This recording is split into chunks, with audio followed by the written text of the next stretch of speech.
నమస్తే, నేను మీ Gopi. Welcome back to our channel. ఈరోజు మనతో వచ్చి ప్రముఖ నిర్మాత నటికుమార్ గారు ఉన్నారు. సార్ నమస్తే సార్.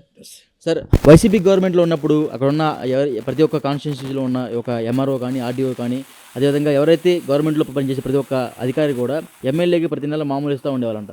సో ఇప్పుడు మా టీడీపీ గవర్నమెంట్ వచ్చింది. సో ఇప్పుడు కూడా అదే జరుగుతున్నట్టుగా ఒక వినికిడి అయితే వినబడుతుంది. సో అది నిజమా అబద్ధమా?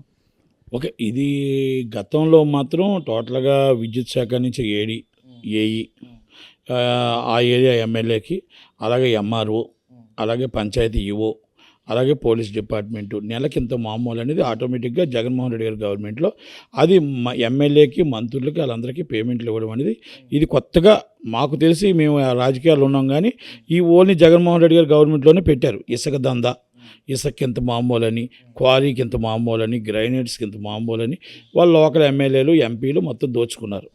అయితే అది లోకల్గా అప్పుడు ఏంటంటే ఎమ్మెల్యేలకి పవర్స్ ఉండేవి. ఎమ్మెల్యేలు ఏంటంటే ఎస్సీని మార్చాలన్నా, ఏడీని మార్చాలన్నా, ఏఈని మార్చాలన్నా, ఎంఆర్ఓని మార్చాలన్నా, ఆర్డీఓని మార్చాలి. ఆర్డీఓకి ఎంపీకి ఉండే, ఎంఆర్ఓది ఎమ్మెల్యేకి ఉండే.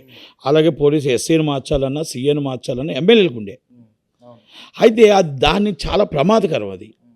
ఎందుకంటే అది ప్రజలకు న్యాయం జరగదు, ప్రజలు పీడించుకుంటారు. అది ప్రజల పక్షాన ఉండదు.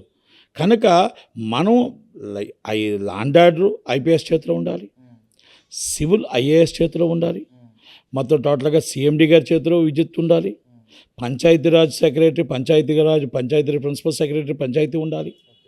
వాళ్ళు జాబులు వాళ్ళు పర్ఫెక్ట్గా చేసే విధంగా ఎలా కలెక్ట్ చేస్తున్నారు, డబ్బులు ఎక్కడ కలెక్ట్ చేస్తున్నారు, ఎక్కడ లంచం వెళ్తుంది, వాళ్ళ మీద యాక్షన్ ఎందుకు తీసుకోకూడదు అన్నట్టు ఉండాలి తప్ప వాళ్ళు ఒక ఎమ్మెల్యే చెప్తేనో ఇంకొకరిని అరెస్ట్ చేయడము, ఒక ఎమ్మెల్యే చెప్తే ఒక కరెంటు పీకేయడము, ఒక ఎమ్మెల్యే చెప్తే ఒకరు మీటర్ ఇవ్వడము, ఒక ఎమ్మెల్యే చెప్తే ఒక ట్రాన్స్ఫర్ ఇవ్వడము, రైతులను ఇబ్బంది పెట్టడము, ఒక ఎమ్మెల్యే చెప్తే వాళ్ళకి మొత్తం టోటల్గా పాస్బుక్లు ఇవ్వడము, లేకపోతే ఇవ్వకపోవడము. ఇప్పుడు కూడా అదే జరుగుతుంది.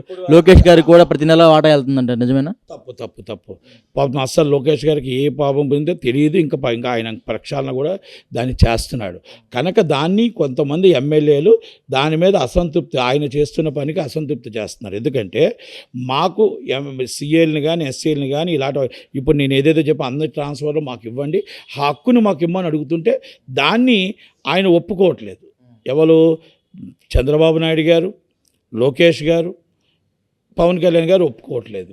దాన్ని కొంతమంది ఒత్తిడి బాగా హెవీ అయిపోయి దానివల్ల ఆ లోకల్ వాళ్ళని కొంతమందిని వేసుకుంటున్నారు అనేది వినికిడి. ఇది అందరి దృష్టికి వచ్చింది. ఇది లోకేష్ బాబు గారి దృష్టికి కూడా తీసుకెళ్ళాం. కొంతమంది డబ్బులు ఇచ్చి, కొంతమంది పేమెంట్లు ఇచ్చి ట్రాన్స్ఫర్ చేయించుకొని ఆ ఎమ్మెల్యే గారు చెప్పినట్టు కొన్ని జరుగుతున్నాయి, కొన్ని ఏరియాలో జరుగుతున్నాయి అనేది వాస్తవం. అది లోకేష్ బాబు గారి దృష్టిలో ఉంది. దాన్ని సీరియస్గానే తీసుకుంటున్నారు. ఎవరు ఇలాంటివి కానీ గత ప్రభుత్వం చేసినట్టు ఇది చేస్తే మాత్రం 2 నెలలకి 3 నెలలకు ఒక్కొక్కరిని తీసుకెళ్ళి సర్వీస్ నుంచి కూడా రిమూవ్ చేసే అవకాశాలు ఉన్నాయి. ఎట్టి బస్సులో గత ప్రభుత్వం చేసిన విధంగా ఈ ప్రభుత్వం చేసి లోకేష్ గారు అసలు ఒప్పుకోరు.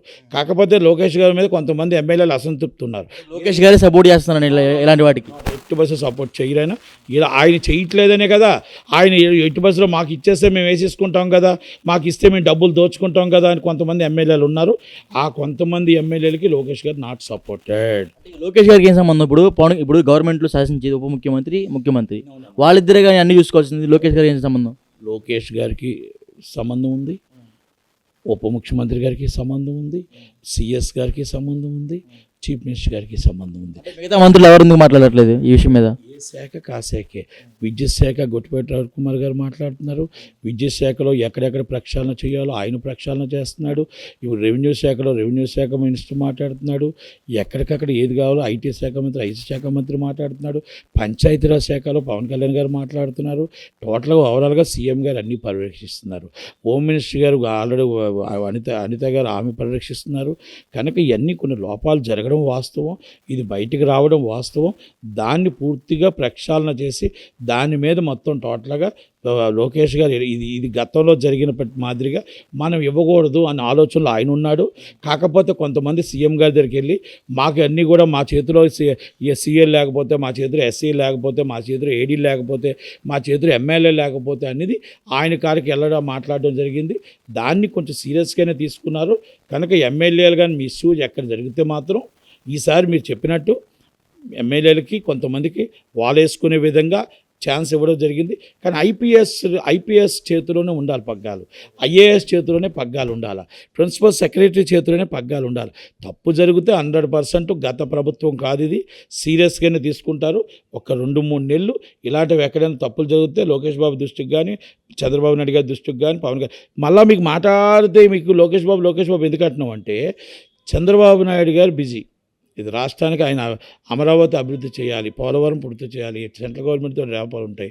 అలాగే పవన్ కళ్యాణ్ గారు బిజీ, ఇద్దరు బిజీగా ఉంటారు. కాబట్టి మూడో వ్యక్తి ఎవరు? లోకేష్ బాబు గారి కోసం మాట్లాడుతున్నాం తప్ప లోకేష్ బాబు గారు మొత్తం అంతా వాళ్ళు చూసినా కూడా ఆయన దృష్టికి తీసుకెళ్తాడు.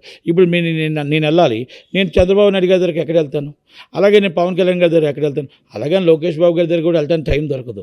కాకపోతే ఏంటంటే ఆయన అన్నీ తెలిసిన వ్యక్తిగా అన్నీ కూడా వెంటనే ట్విట్టర్లోనో వాట్సాప్లోనో అర్థం చేసుకుంటున్నాడు. ఆ కష్టం అర్థం చేసుకుని ఇమ్మీడియట్లీ సీరియస్గా తీసుకుంటున్నాడు. కనుక ఇలాంటివి జరుగుతున్నాయి. మీరు అన్న వాస్తవాలు లోకేష్ గారికి సంబంధం లేదు.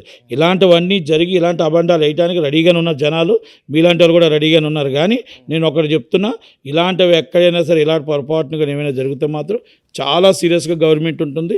లంచం ఎక్కడ తీసుకున్నా, ప్రజలకు ఎక్కడ అన్యాయం జరిగినా, వ్యవసాయ మోటార్ల ద్వారా ఏడీలు ఎక్కడ తప్పు చేసినా, ఏఈలు ఎక్కడ తప్పు చేసినా జైలుకి పంపించడం ఖాయం, ఎంఆర్ఓలను జైలుకి పంపించడం ఖాయం. తప్పు చేస్తే మాత్రం లంచం తీసుకుంటే జైలుకి వెళ్ళడం ఖాయం అని మాత్రం చెప్పగలుగుతాను నేను, పోలీస్ డిపార్ట్మెంట్ కూడా.